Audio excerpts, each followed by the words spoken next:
Good afternoon, KOTA Territory. This is Jack Seabold. I'm sitting here with Humberto Giles-Sanchez, one of the two reporters who are doing our Friday Frights, you and Juliana Alford. Yeah. Why? I gotta ask why. What's the big deal? You know, we love to get frightened, especially in this month. October seems to have that special energy with it, and we decided what's better, especially with an area such as the Black Hills, to have that's rich in history.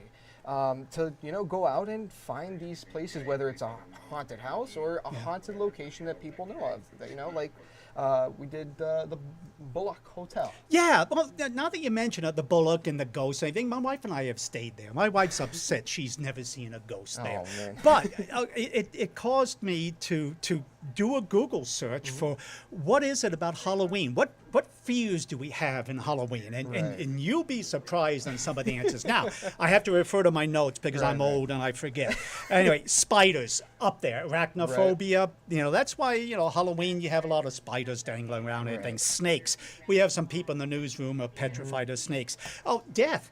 That's, Day of the Dead and all that stuff. Exactly. Masks, blood, dark noises and dark noises. Yes. Yeah, dark rooms and loud noises. That's probably the thing about ghosts because in this list, ghost isn't mentioned. No. At not all. At all. No. So it's got to be the bump in the night. I feel like it also has to do with the decorations. You see all these, witches, skeletons, and all that as you're driving down. Even on West Boulevard down here, you see all these decorations coming up. Okay, now I'm going to make your head explode on this one. One of the top fears for Halloween.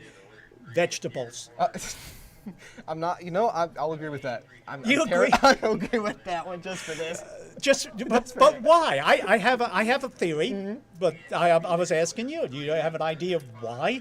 What vegetable do we use in Halloween a lot?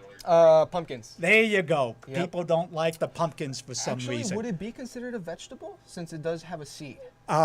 I don't know. Now my head's going to explode. So let's get back to what we were talking about. Right. And we love to get frightened and everything. Right. Let's take a look at what you and Juliana did last Friday. And then after that, we'll go ahead and take a look at the kind of what's coming up. What's coming up. You'll have to excuse me as I bring up. I forgot to set up the audio it's all right. on this. Let me pull up the player. There we are. Okay, I've got the player up. Okay. And I'm ready to go. Yeah, I was just saying. And here we go on it. All right.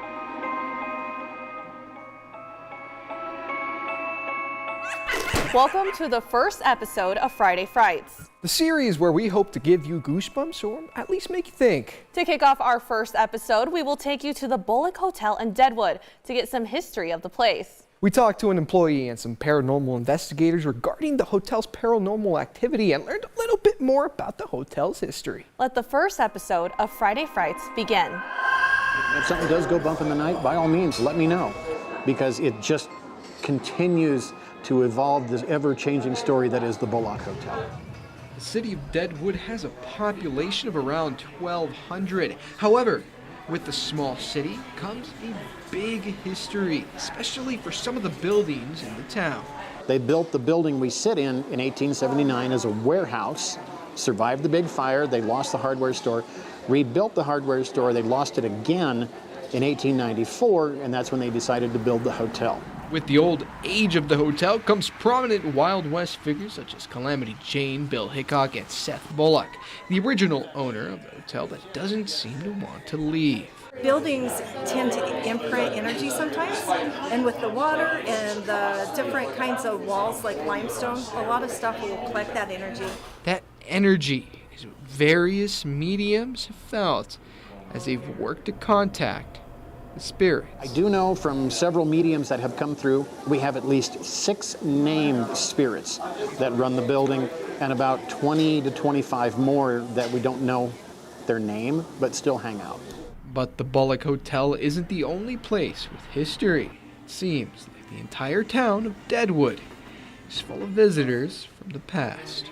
There's so much in this town itself with history that we caught a lot of stuff that validates that. They might tell us about themselves, then we open a history book and find out, oh my gosh, that's exactly whatever that was told us.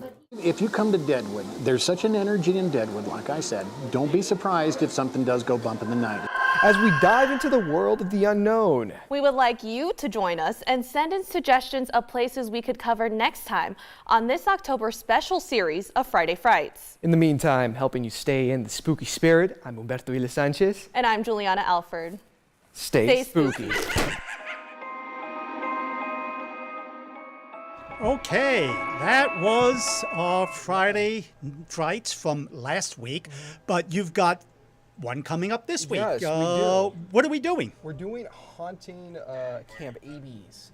So the cool part about this is that it's supposed to take you back to, you know, those old 80s and 70s summer camp films. Oh, was it Jason? Yeah. Oh, okay. Jason, All right, yeah, let's take a look at that. Yeah, Whoops, that's not the right one. No, and it's supposed There's to. so much in this town itself with history. Give you this feel, and where you know, actually, you might even get a little sight of Jason Voorhees during it if you're lucky. But, Yeah, let's just hang tight and let me get this next one up. There we go. Took Yeah. me a second. No, it's all right. But as you see, there's you got some of the missing flyers that you see usually in those old films. Oh, there's Jason, yeah. There's one of his victims. Now, this is a little different than the ghost one. Yes. The ghost one is kind of, it's tame. Let's put it that way. Those are nice ghosts. Yes, Nobody's out there to do you in. This one here, this comes into the fears of death and blood. Yes, and you know, the fears of an intruder. In fact, there's Jitters. That's one of the guys you. Jitters. Okay, I don't even know who What's Jitters? We don't know. You know, we're gonna have to find out when we go. Okay. There. Is that a new one? No, he's a resident of Camp Abies. So. Oh, okay. Yeah. All right. He's pretty terrifying, as you saw. He was leading me into the dark Okay. corridor. All right. So this is what we will see Friday at 5:30. Yep. You and Juliana. Yep. In fact, she's there right now, getting some of the footage. In fact, I don't know if she's gonna make it tonight. Actually. No, Jitters isn't going to follow her back here, is he? I hope not. No. That Okay. is a If he possibility. does, I have a list of who we should take first before me. Okay. Just so everybody knows, I do have a list. That sounds I'm good. probably on everybody else's list Oh, now. man. Anyway, so that's going to be Friday at KOTA Territory News at 5:30. And that's it for us here. Yep. All right. You guys have a good evening. Bye.